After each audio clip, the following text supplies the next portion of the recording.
The twin suns of Veralia dipped low into the horizon, casting long orange shadows across the bustling trade hub of Terrace Prime. Merchants shouted their wares, and ships of all sizes glided in and out of the spaceport. Among them moved Kale, AO, human mercenary with a reputation for being fearless but practical. He was tall, lean, and his sharp brown eyes missed almost nothing. Today, however, he walked with unusual caution because he had been hired for a mission unlike any other. He had been tasked with guarding Princess Lyra, the young heiress of the Verelian Empire. She was not yet 16, but already she carried the weight of a planet on her shoulders. Many aliens viewed humans as weak and unpredictable, but Kale had learned long ago that being underestimated could be a powerful advantage. Kale had arrived at the palace that morning to meet Lyra. Her guards had warned him, "The princess is not like you imagine. She is sharp, stubborn, and very clever. Treat her with respect." Kyle nodded politely, but inwardly he felt no fear. His job was simple: keep her safe, whatever happened. The palace was massive. Towers of silver and glass reflected the twin suns, and spires reached skyward like the fingers of a god. Alien courtiers moved gracefully through wide corridors, their bodies unlike anything Kyle had ever seen. Some had 4 arms, others had translucent skin, and a few had eyes that glowed faintly in the dim interior. Kyle did not let it intimidate him. He focused on his task. "Kyle," a voice called. It was soft but firm. "I am Lyra." Kyle turned and saw the princess standing at the top of a grand staircase. She was small, delicate, and yet there was a spark in her eyes that made Kale take her seriously immediately. She wore a silver tunic embroidered with intricate patterns that marked her royal status. "I'll do my best to keep you safe, princess," Kyle said simply. Lyra nodded. "Good, but do not think this will be easy. There are people who want me gone, and they are clever." Kyle smirked faintly. "I like a challenge." The day had been calm so far, but Kale sensed tension in the air. Something was coming. His instincts, honed over years of surviving firefights and ambushes, screamed at him to stay alert. It was mid-afternoon when the first attack came. Kyle had escorted Lyra to the market square for a discreet inspection of the local security forces. The square was crowded with merchants, buyers, and travelers from other worlds. Then, without warning, a group of armored aliens emerged from the crowd, moving swiftly and silently. Their eyes glowed red and they carried weapons unfamiliar to Kale. "Move!" Kale shouted, grabbing Lyra's arm. The attackers lunged. Kale's first move was instinct. He stepped in front of the princess, raising his body as a shield. Bullets of strange alien energy passed through the air, and Kale rolled with the force, pulling Lyra with him into the nearest alley. Lyra's eyes were wide. "They want me," she exclaimed. Kyle didn't answer. He assessed. The attackers were strong, well-coordinated, and fast. But Kyle had one advantage: his mind.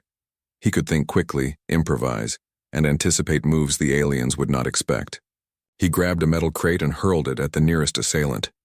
The alien stumbled, and Kale used the moment to push Lyra behind a stack of barrels. He ducked, rolled, and grabbed a discarded energy baton from a nearby stall. The weapon hummed to life in his hand. "Follow my lead," Kale said firmly. The princess didn't hesitate. She had been trained to fight in simulations, but never in real danger. Together, they moved through the maze of alleys. Kale knocked 2 attackers off balance and used his human agility to evade their blows. Lyra mirrored his movements, surprising Kale with her quick thinking. "Good instincts," Kale said as he blocked another attack. The attackers were relentless, but Kale had a plan. He led them toward the central fountain, where water jets could act as a temporary shield. Using the terrain cleverly, he forced the attackers to split, giving him the upper hand. Finally, Kale saw an opening. With a strong swing of the baton, he disabled the leader, who fell to the ground with a metallic clang. The remaining attackers hesitated, unsure of their next move. That was all the chance Kale needed. He grabbed Lyra and sprinted toward the palace gates. By the time they reached the palace, the attackers had vanished. Kale could feel his heart pounding, but he kept his composure. Lyra was breathing heavily, but unharmed. "You saved me," she said softly. Kale shrugged. "It's my job." But the moment was interrupted by the sound of an approaching hovercar. The Queen herself had arrived, descending in a sleek black vehicle that radiated authority. Kale straightened instinctively. The Queen's appearance was breathtaking. Her skin shimmered like liquid silver and her eyes glowed faintly green. She radiated power, intelligence, and caution all at once. Her gaze fell on Kyle, sharp and unyielding. "You are the human who protected my daughter?" she asked, her voice calm but demanding. Kale bowed slightly. "Yes, Your Majesty. I did what needed to be done." The Queen studied him for a long moment, as if measuring his worth by some invisible scale. Finally, she spoke. "You have proven your skill, but human, I do not trust your species fully. Until I decide your fate, you will remain under my supervision." Kale's jaw tightened. He had expected resistance, but not this direct. "I understand, Your Majesty," he said, masking his irritation. The Queen turned to Lyra. "And you?" I want him to stay," Lyra said firmly. "He saved my life. He knows how to protect me. Please, Mother, let him stay." The Queen's gaze softened slightly, but only briefly. "We shall see," she said, her tone leaving no room for argument. Kyle followed Lyra back into the palace, realizing this was only the beginning. He had survived the attack, saved the princess, and gained her trust. But now he was a guest of honor and a prisoner at the same time. The palace, with its endless corridors and watchful eyes, would be his new battleground. Over the next few hours, Kyle learned quickly about palace life. Guards scrutinized every move, courtiers whispered in alien tongues, and Lyra herself was an enigma, bright, sharp, and fearless despite her youth. Kale found that his human traits, adaptability, courage, and quick thinking, made him uniquely suited to survive in this environment. That evening, Kyle sat in a small chamber reviewing the day's events. His mind was alert, always calculating. The Queen's refusal to release him was both a challenge and an opportunity. He would prove that a human could stand beside the mightiest beings in the galaxy. Not just survive, but excel. A soft knock interrupted his thoughts. Lyra entered, carrying a small tray of food. "You need to eat," she said. Kale smiled faintly. "Thanks. I'm not used to this luxury."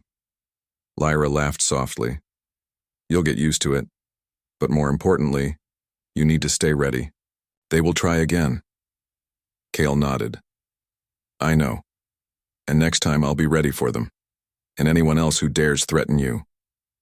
Lyra's eyes met his, filled with gratitude and trust. Kale felt a strange warmth he had not expected. Protecting her was no longer just a job. It had become a mission, a duty that went beyond contracts and payment. Outside, the twin suns sank completely, leaving Terrace Prime bathed in the pale light of Virelia's moons. Within the palace walls, Kale prepared for what lay ahead. Attacks, conspiracies, and challenges awaited, but he was ready. A human's courage and ingenuity would be tested, and Kale intended to prove that even in a galaxy of aliens, humans could be heroes. And somewhere deep in the palace, the Queen watched silently, her expression unreadable. Kale had survived the day, but could he survive the trials that the Virelian court would bring? For now, Kale rested, but only briefly. Tomorrow, the real challenges would begin. Word count from 1,520 words. The palace of Virelia was unlike anything Kale had ever seen. Towering walls of silver and glass reflected the pale light of the twin moons, and corridors twisted in ways that seemed almost impossible. Alien courtiers moved with quiet grace, speaking in soft tones that carried authority and subtle threats at the same time. Kale had quickly learned that here, every glance and every whisper mattered. For Kale, it was a new kind of battlefield. No blasters, no attackers with glowing red eyes, just politics, tradition, and eyes that were always watching. The Queen's orders were clear. Kale was not to leave the palace until she decided his fate. The message was polite but firm. Lyra, however, had her own ideas. She had seen the courage in Kale's eyes during the attack at the market square. He had protected her with nothing but his quick thinking and human ingenuity. To her, that mattered more than the queen's commands. "Kale," she said softly one morning as they walked through the palace gardens. "Do you understand why the queen keeps you here?" Kale glanced around at the perfectly pruned alien flora, the glowing crystal fountains, and the statues of past emperors. "I understand." "She doesn't trust humans," he said. Lyra shook her head. "It's more than that. She sees your influence over me." "You act without fear. You are different." Kyle raised an eyebrow. "Different can be dangerous." Lyra laughed softly, but then her expression grew serious. "It can also save lives." "And mine, Kale." Kale nodded, feeling the weight of her words. It was not just about protecting her body. It was about guarding her future. And the palace was full of those who wanted to see that future destroyed. The first week in the palace passed quietly on the surface.